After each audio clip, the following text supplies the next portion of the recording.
Singareni coal mine అంతా కోల్పోవడం వల్ల ఇప్పుడు ఆంధ్రప్రదేశ్లో విద్యుత్ ప్రాజెక్టులకి కోలు కొనుక్కోవాల్సిన పరిస్థితి వచ్చింది. భారతదేశంలో సుమారు 7% బొగ్గు నిల్వలు సింగరేణి దగ్గర ఉంటాయి. ఇప్పుడు తెలంగాణకి వెళ్ళిపోయింది.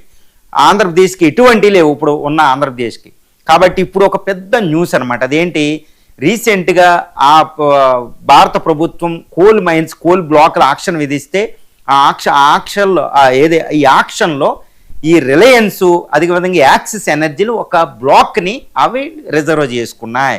ఎక్కడంటే ప్రస్తుత ఏలూరు అంటే వెస్ట్ గోదావరి జిల్లాలో రేచర్ల మండలం అంటే చింతలపూడి ఈ ప్రాంతంలో బొగ్గు నిల్వలు ఉన్నాయి. దీన్ని ఏమంటారంటే గోండ్వానా కోల్ మైన్స్ అంటారన్నమాట. ఇది గోండ్వాన అంటే గోదావరి నదీ తీరం, మహానది నదీ తీరంలో ఈ గోండ్వానా కోల్ ఉంటుందన్నమాట. ఇది ఒడిస్సా, ఈ మహారాష్ట్ర, మధ్యప్రదేశ్, ఛత్తీస్గఢ్, అదేవిధంగా ఇప్పుడు ఆంధ్రప్రదేశ్, ముఖ్యంగా తెలంగాణ. ఈ గోదావరి నదీ లోయ, గోదావరి రివర్ వ్యాలీ అంటారు, ఇక్కడ గోండ్వానా కోల్ ఉంటుంది. మరి గోదావరి ఇప్పుడు ప్రస్తుతం ఆంధ్రప్రదేశ్లో కూడా ఉంది కదా, మరి అక్కడ లేదంటే ఇప్పుడే జరుగుతుంది. ఇప్పుడు ఈ చింతలపూరి మండలం, ముఖ్యంగా ఏలూరు ఈ జిల్లాల్లో కోల్ మైన్స్ బయటపడడం జరిగింది. సుమారు 200 నుంచి 300 కోట్ల టన్నులు నిల్వలు ఉన్నాయని తెలుస్తుంది అక్కడ అంచనా ప్రకారం.